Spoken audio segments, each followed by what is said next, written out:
Alright, it's another video na naman tayo today mga kaibigan. Actually, matagal tayo hindi nakagawa ng mga vlog regarding sa driving tutorial dahil busy tayo nitong mga nakarang buwan eh. Anyway, gagawa lang ako ng short video regarding sa pag-shift ng mga gear, no? Yung paglilipat-lipat natin ng gear. Kasi meron pa rin mga nagkakamali sa pag-change ng gear, no? From gear 1 papuntang gear 2, minsan mali yung pasok. Then from gear 2 papunta ng gear 3, mali pa rin ang pasok. So papakita ko ngayon sa inyo mga kaibigan kung paano yung mga technique, no, sa paglipat-lipat ng ating mga gear. So what's this? Alright, so as you can see, eto nga. So dahil shifting gear ang pag-uusapan natin, so manual transmission po ito. Yan.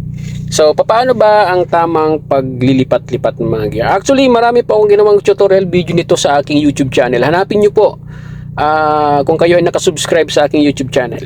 But anyway, gagawa natin to ng video. Alright.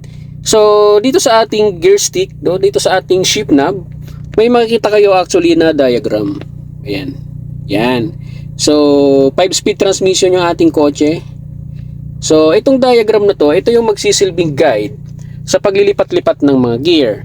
So, kapag ang gear natin ay ganito po yung position niya, ay nakatayo siya, ibig sabihin naka-neutral position siya. Ang neutral na igagalaw natin siya ng sideways, papunta sa kaliwa at papunta dun sa kanan.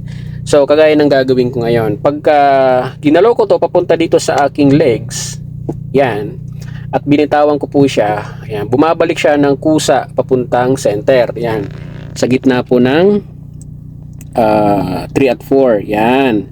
Ngayon, dalhin ko ulit siya ng kanan. Tapos pag binitawan ko yan, ayan, kusa siyang bumabalik ng center. Hindi nyo na kailangang galaw-galawin yan or alog-alogin. Yan, hindi na kailangan yon. So, ang palatandaan nyo lang, basta't bumalik siya ng center, ng gitna, ibig sabihin naka-neutral siya. At lahat ng gear ay bumabalik po ng gitna sa neutral. Lahat ng gear, laging dumadaan siya ng neutral. And ang first gear niya, ganito siya ginagawa. So, dadalhin nyo dito sa legs nyo, papuntang kaliwa. Ayan, pansinin nyo po sa diagram, no? Ayan. Yan. So, center niya, 3 at 4. Yan. Ang first gear at second, papunta ng left. Yan. Then, ang 5 naman at reverse, papunta ng right. Yan. So, ibig sabihin, sa makatuwid, first gear gamit natin kasi ang starting gear ay first gear. So, leftmost, dalhin nyo ng todo. Yan, itodo nyo siya. Then, tulak pataas.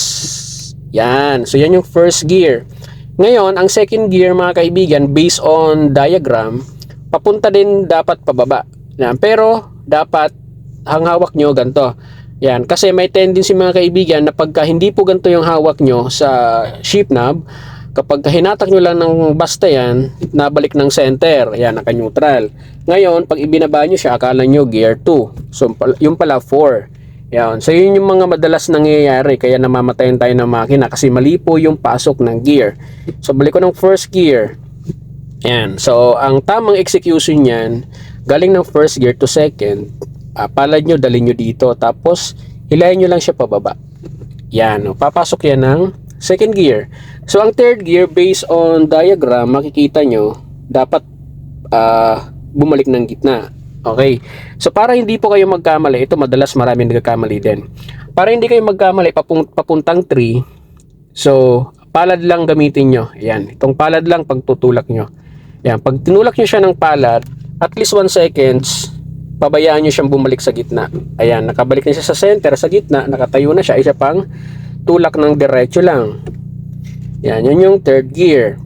So, yun po ang shifting talaga, no? Dapat mayroon tayong tamang execution dito sa cambio para hindi nagkakamali. Kasi may mga pagkakataon na galing tayo ng second gear, minsan nabalik ng 1, minsan papuntang 5. Kasi gigil tayo, nakahawak tayo ng ganito sa ating shift knob. Yan, o, first gear. O, diba? Bumabalik eh. O di kaya na may, yan, galing ng 2, papunta ka ng 3, isasama natin yung kamay. O minsan, naitutulak natin siya ng todo pa kanan eh. So, 5 ang pasok. So, para hindi po mangyari yung mga ganong error, so, balik ko ng second gear. So, palad po yung gamitin natin. Ito, palad. tulak ng konti, hayaan nating bumalik sa gitna kasi talagang nabalik naman siya ng gitna eh. So wag niyo natin isama yung kamay, tulak lang ng palad, ayan, tapos isa pang diretso. Ayan, third gear na yon. So ang fourth gear, straight lang yan pababa. Yan. Then ang fourth gear, so palad lang ulit, pag bumalik sa center, sa neutral, todo kanan, then up. Yan. So yan po yung tamang execution ng pag-shift ng gear para hindi po nagkakamali ng pagpasok ng gear. So let's say for example, galing ka ng first gear. Yan, naka first gear. So ano ba ang speed ng first gear? So nagre-range siya ng 0 to 20. So pag nakita nyo nag 20 yung speed nyo, that's the time na ililipat nyo yung second gear. O, ilagay nyo yung palad nyo dito sa gilid, hatakin nyo ng diretso. Yan. So second gear na yon. So ang third gear naman, ang timing niyan, at least umabot siya ng 40. Yan, 40. O, itulak nyo lang ng palad nyo. Pag gumit na, isa pang diretso. Yan. So, ganun lang po mga kaibigan ang pag-shift ng gear, no? Hindi nyo kailangan panggigilan to dahil the more na nanggigigil kayo sa cambio, mas lalo pong nagkakamali ang pag-insert ng mga gear. So, yan mga kaibigan, hopefully nakatulong po sa inyo ang video na to, especially dun sa bagong nagtanong regarding shifting gear, no? So, syempre, kung gusto niyo manood pa ng mga driving tutorial natin, marami po akong ginawa sa YouTube natin, ano, almost 5 years na akong nagba-vlog regarding sa driving tutorial. Bisitahin niyo po ang aking YouTube channel. Nandun po niyo mapapanood lahat ng mga driving tutorial natin. So, that's it.